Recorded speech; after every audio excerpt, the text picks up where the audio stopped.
On the KPBS Roundtable today, dueling recall efforts merge and more calls for Mayor Bob Filner to resign, while the City Council balks at paying his attorney's fees. Plus, a UCSD engineering student jailed and forgotten by the feds is awarded $4.1 million. And a debate in the East County over the fate of wild horses descended from steeds ridden by the Spanish military here in the 1700s. I'm Mark Sauer, and the KPBS Roundtable starts now.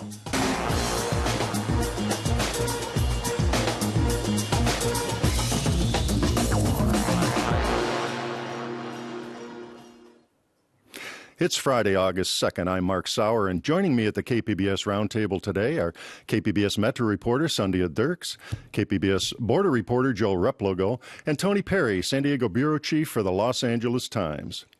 A recall effort stumbled out of the gate. A longtime ally returned from the east and found her perch on the fence, and the council emphatically said no to covering the mayor's attorney fees. Oh, and more accusers came forward, and a group of business leaders called for the mayor to resign as the sexual harassment scandal enveloping Bob Filner entered its fourth week. Sunday, let's start with that recall effort. There was some news today, this morning on that. What happened? Well, it's when two become one. There are no longer dueling recall campaigns. There is now just one single campaign, and they have announced that they're going to get paid signature signers. So we really do have now one concentrated recall effort, and it is out of the gate. It is underway. Okay, and Stump Corbin was the head Stamp.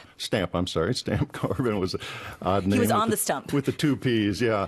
He was head of one of these, and he agreed to merge with the other. Tell us a little bit about him. He is the owner and publisher of LGBT Weekly, and some people were saying that he got into this recall campaign with sort of nefarious purposes, not to recall Filner, but to start the clock, to compete with other recall campaigns. Now, he was very... Cut it off at the pass, as it were. Basically. But he always said, look, I'm not a Filner supporter. I just wanted to get this, going. Whatever his initial motivations were, he's now joined up with Michael Palmieri. They are very much political. They are very, very different sides of the political fence.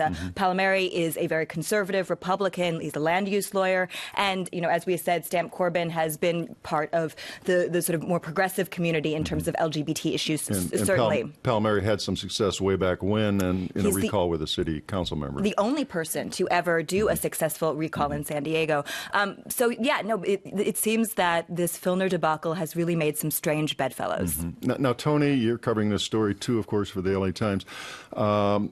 Too onerous a hill to climb for the recall effort in the long run? It's a very difficult process. You need a lot of signatures in a short period of time. You need more than the 101,000 as required by law. You need 140,000 because some of them aren't going to be any good. And you may have opponents out there. As you try to gather your signature, there may be laborites or other groups saying, no, don't do that. And people shopping on a Saturday at Target, they may not want to deal with it. Remember the redoubtable Carl DeMaio tried to get something on the ballot through this method on city pensions and failed initially. It succeeded finally, but this is difficult. And this is not 1991, and Bob Filner is not Linda Bernhardt, the council member. So Palmieri and Corbin have their work cut out for them. It's definitely an uphill battle, but I think it's also worth noting that even if they do get all the signatures, at this point, it looks like the voting process for the recall is actually unconstitutional. Yeah, let's talk about that. We had the city attorney on KPBS this week, and what are your questions on that, Jill? Well, is it particularly difficult in San Diego to have a recall? No, I mean, this is basically due to the fact that San Diego's, the voting part of the recall campaign basically says that if you vote for the recall, that's the only way then you can vote for mayor. And that recall system has been found in other places in California in federal court to be unconstitutional. But of course, the council is ready, because they want him out, they're ready to strike that part of the law down. Now, I suppose some lawyer loyal to Filner might go to court and say, you can't change city law just to target a person. So enter the lawyers. And they have to get this done, very soon. quick. And the thing is, August is traditionally the council's recess month. So I actually talked with someone from the council's chief of staff today, and I was told that on the 28th they're having a special meeting, and that they are going to talk about the recall cleanup at that meeting. So they are moving forward to try to change the voting procedure to bring it in to sort of line with what we know to be the constitutional law. Yeah. Let's turn to another facet of this Filner story. We had another accuser come forth this week. Who's Lisa Curtin? Tell us a little bit about her in an interview with KPBS earlier. Well, she is with San Diego City College. She's the head of Veterans Affairs there. Again, another incredibly well-respected, very known in the community woman who's come forward to talk about and make accusations at Bob Filner of sexual harassment. And we're going to hear right now a little bit from Lisa Curtin's interview earlier this week with KPBS. He grabbed my left hand and looked at the wedding ring and twirled it around and asked if it was a real wedding band. And I said, yes, it was, about 25 years worth of wedding band. He then asked me if it could come off while I was in D.C. and if I would go out with him. And I said, I really didn't think so. And at that point, he pulled my hand closer to him and he reached over to kiss me. I turned my head at that moment, and on the side of my face, I got a very wet, saliva-filled kiss, including feeling his tongue on my cheek. All right, that's graphic enough for what is prime interesting time. is of the accusers, they are all women who needed something from him in his role as Congressman. They were beholden. Mayor. They were beholden. So he has a meeting with them, and they come as supplicants wanting this or that. And at the end, when the meeting is broken up, then he makes his move, allegedly, with these very clumsy pickup lines and then the slobbering on people and grabbing them. It's interesting, the pattern. If true, he could write a book, great pickup lines, if you have a lot of power. Well, before we get into a step-back question I did want to note another accuser came forward, not necessarily in the situation you just outlined, Tony, and she was a Marilyn Monroe impersonator, actually. She gave an interview with a TV station in San Diego this week, and she said, had slipped his hand on her arm, touched her derriere, and her husband, an ex-Marine who happened to be there, said, well, we were shocked, but what could I do? It was the mayor. And there were children around, I think. And there were children around to make a And the scene. husband. And she was hired, I guess, by the city for some sort of a lighthearted event as an impersonator. Anyway, we'll put that on the record. That makes 9 total if we're keeping score. Let me ask one of the step-back questions here. Simple question. Are all these women's stories credible at this point? If so, does the mayor's alleged behavior here violate our community standards? Basic questions. Well, it is still a he said, she said. I mean, that's the problem with cases like this. But I think, to your point about the pattern of behavior, I think what makes them credible, or what lends them credibility, is this pattern. We're not just hearing this from one woman. We're hearing it from women over and over and over again who are giving us details that seem to match up, that seem to outline a certain way in which Filner, if he did operate this way, operated. So I think that it's not just that you have women who are well known and well respected in the community. It's the fact that it's not just he said, she said. It's he said, she said, she said, she said, and so on. As the lawyers would say, the time, place, and manner of these alleged incidents all line up pretty dramatically. Now, but Filner's lawyer says that if we go to trial on the lawsuit by Irene McCormick Jackson, none of these other accusers will be relevant because some happened a long time ago. Most were not at all close to being city employees. You can't claim harassment. He alleges that while this may be dramatic stuff, it won't bear in on the Jackson lawsuit. Now, I don't know if that's true or not, but you can start to see a very aggressive defense shaping up to block these women from being part of Gloria Allred's lawsuit on behalf of Irene McCormick Which certainly Jackson. may be why women are reluctant to come forward in the Absolutely. first place, because they'll have to defend themselves. Well, and in the women also have also said nothing about a lawsuit. They haven't said anything about wanting money. They really have said to us. Only the one from the city employee. Exactly. They have said to us when they've come forward, they've said, we're doing this because we want to add our voice and we want to give back voice to women who have been disempowered. Let's talk for a moment about attorney Harvey Berger. You just mentioned Mr. Filner's private attorney here. He said in a letter here to the city attorney this week that the city should pay for Filner's legal fees because he wasn't given sexual harassment training. There's some problems, it would seem, with that reasoning. Well, as you reported very quickly, that part of the letter that says it was the city trainer who nixed the training and never got back to the mayor. In truth, we find out now it was the mayor's office that nixed the training. And furthermore, the training's online. You can do it anytime, any day. Right. Just sit there and do it like all of us in the corporate world have to do at one point or another. It's state law. So the assertion is difficult. But I think the fallback position from Berger probably is, doesn't matter who nixed the training. He didn't get it. You're his boss, allegedly, and therefore you're on the hook for damages. That will be the fallback position, I think. Right. So, and that'll be very interesting. And all that came out, as you say, online. And we talked to former Mayor Sanders. We talked to the city attorney. They all sat there, blocked out time, and did it. Let's shift to another element of this story. There's so many elements to this story. We did finally hear from one of the lone holdouts on the council. We had new councilwoman Myrtle Cole. She declined to ask Filner to quit. She said that in a newsletter. But more telling was the statement from longtime Filner friend and ally Marty Emerald. And here's part of what Marty Emerald said. She returned from the East. Here's what she said during Tuesday's council meeting on this whole issue. I do not believe it is my place to be the judge or the jury for our mayor. But I do know it is my place as an elected woman and as a community leader to stand up and speak out on behalf of those who have been harmed and stand with them, every woman, in solidarity.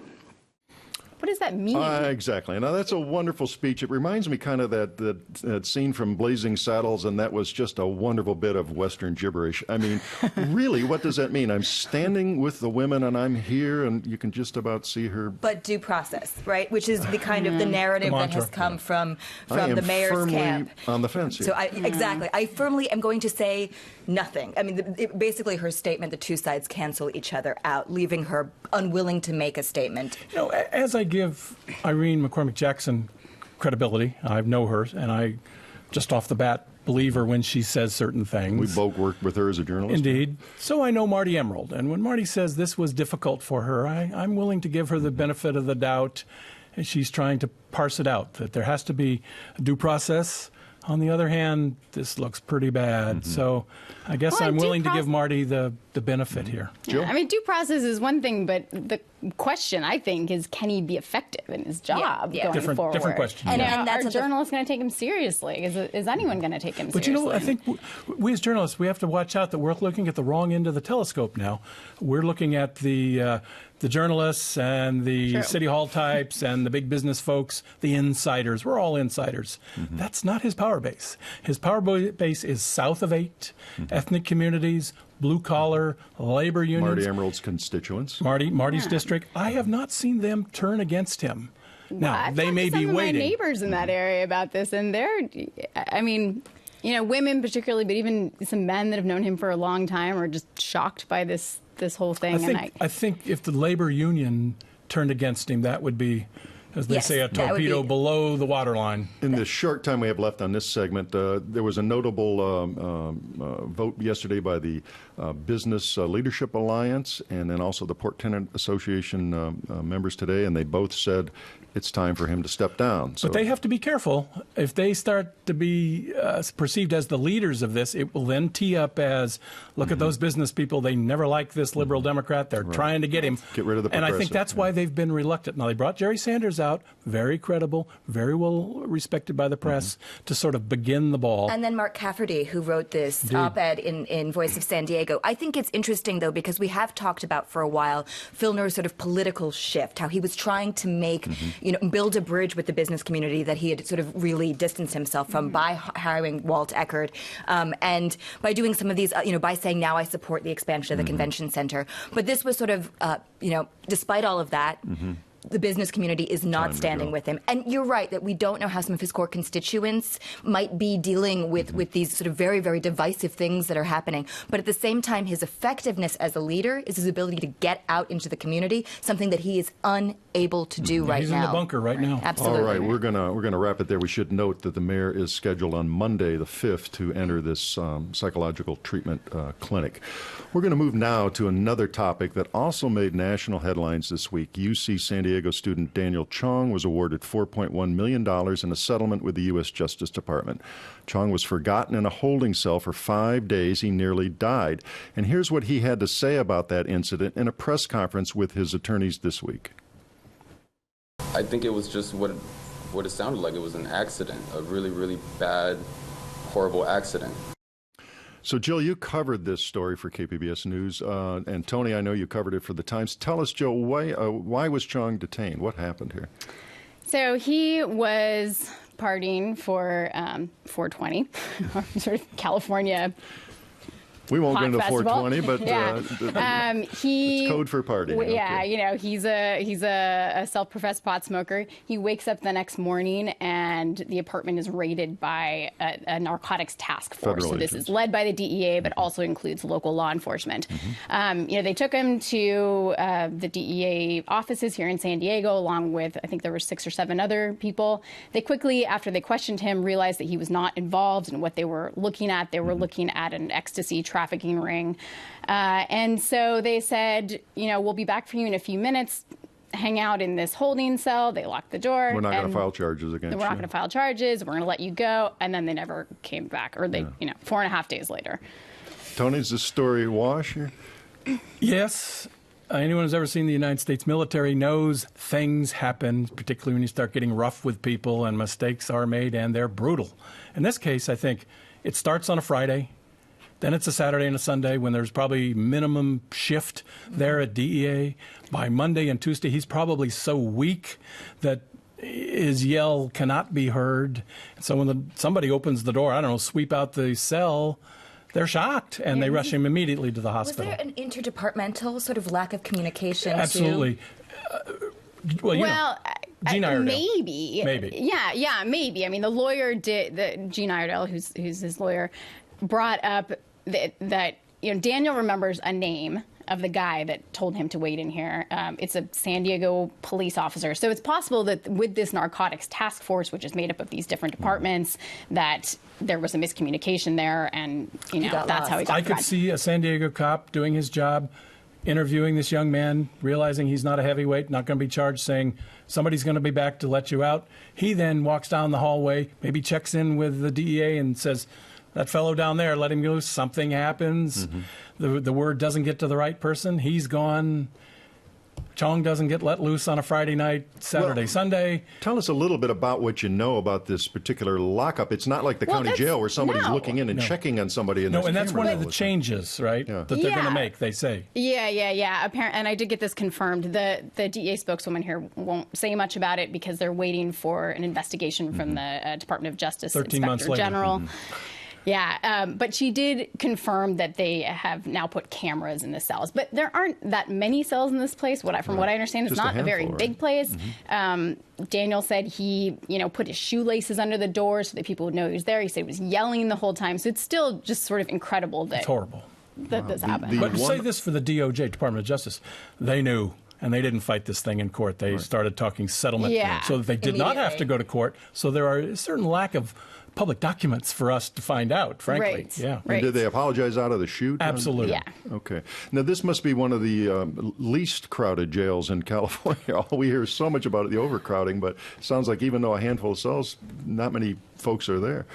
Yeah, I mean, and that's something else that hasn't been really parsed out yet because of the fact that we don't have that much information. Is what are people kept there for a long time? Or why do they have cells in the first place? I mean, you would think that they get questioned, they get taken to an actual jail. In between rooms somewhere. where they're supposed to only be for a couple of hours. 5 foot, 5 by 10. 5 by 10. That's what he. And I guess in the last 2 days he was in the dark. According He was in the dark for 2 days. No bathroom. I mean, there's nothing in there set up as an actual place that somebody would stay for more than a very short period of time. Has he recovered from? Must have been like a that was my really question. traumatic. What's the lasting impact? He suffered from post-traumatic stress disorder, but he says he's feeling good. He's going back to school. Says he's going to buy a house for his family with the settlement money, and he seemed in really good shape and in pretty good spirits. And the amazing thing was that you heard him at the beginning.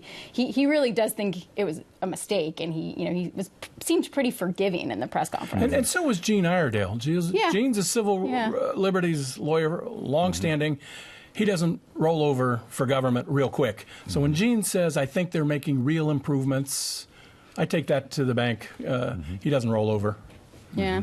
And so a few seconds left on this. Very unusual, though, to have a claim and just pay it out and not really go down the legal road. Indeed. They didn't do one of those fight. It was just a matter of how much. Yeah. They did talk apparently to the young man's psychologist who had diagnosed him as PTSD, someone who's diagnosed military veterans with PTSD, and apparently he said, this is worse than combat. The open and shut case. Indeed. All right, we're going to move on to a story about wild animals and who's responsible for protecting them. On a private piece of land in San Diego's backcountry roam 20 wild horses, descendant of horses that have been around since Father Junipero Cerro built a mission in San Diego back in 1769. But a plan to relocate the horses to federal land not going over very well. Tony, you wrote about this in the Los Angeles Times, so let's start with, just tell us a little bit about these horses. Yeah, let's start with something that everyone agrees to. These are beautiful animals. Beautiful Gorgeous. animals. Beautiful pictures. Great conformation. They're not like the Mustangs. They're not as big as the horses that run in an oval in Del Mar, but they are beautiful animals nevertheless. And they are descendants, it is said. Now we get into things that are disputed. They are descendants, it is said, those Spanish horses that came here in the early days of California. Long history. The people who love them out in Ramona, Kathleen Hayden's group, they've got them on 140 acres of a private pasture. They would like the Bureau of Land Management to step up to the plate and help them. But the Bureau of Land Management says, we don't have a responsibility for these horses. You folks have adopted them. Disputes on that. Lots of disputes, even disputes on whether they qualify as wild or are they feral, whether indeed they were traced by DNA or not. Yeah. What does that mean, wild or feral? I mean, a lot of us who think in terms of cats and maybe work with shelters, and you talk about a feral cat, you think of that as As I understand it, the wild horses have to have a DNA that can be traced back, a DNA that is a lineage that is similar. If you let your horse loose in the backcountry and away it goes, and a couple of years later it is running around, it's a feral horse. So it's wild forever versus wild for a couple of years. Dispute here? Everything is disputed. Okay. The 1971 law about wild horses and burros is disputed. Politicians in the United States Congress who don't mind jousting with the Department of Defense are reluctant to go up against BLM. BLM has heard it all, and when they have a rule, they stick to it, because they're dealing with wild horses number of spots in this state and a bunch of other spots in the Midwest and in the Southeast. So they've heard it all. And their view is, you folks adopted these horses, they're yours. So who's behind the proposal now to get it to turn it over to the... Well, there's a small group of folks, Kathleen Hayden, who lives out there, and she says, I'm just an old farm girl from Idaho, and I love these animals. And she's been involved since they airlifted the animals out in 2003 from a place called Coyote Canyon on the edge of Anza Borrego. Question about whether they really needed to do that, also part of the dispute. They saved 4 stallions, and in 2009, I believe, they got Bureau of Land Management to send some mares, and mares and stallions do what they do, and we've got some more horses.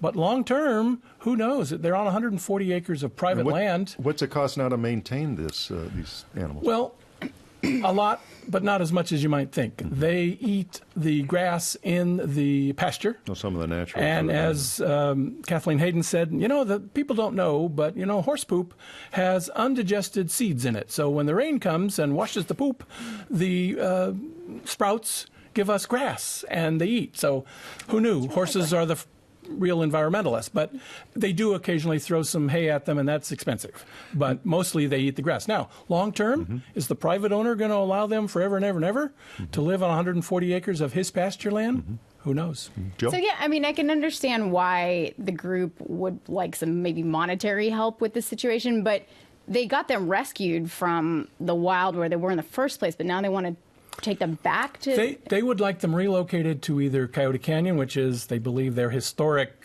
relocation spot. Which is where they got them originally, from, right? although BLM says not enough water, not enough grass, or a place called Beauty Mountain, which is also in that region. BLM says too close to houses, these horses will get loosed and start tromping around the suburbs, and that'll be a problem. So BLM has blocked these folks, unfortunately. every way it can by saying we don't have a responsibility. But the BLM boss says, but I agree on this. Those are beautiful horses. One in the little time we have left, you got a little blowback or a little response anyway writing about horses. You write about American foreign policy, you'll hear from a few folks. You write about wild horses or feral horses, and you're going to hear people have passionate views about horses, what we ought to do with them, what the government's responsibility. They disagree on the law. They disagree on the technical terms. Different bureaucrats disagree.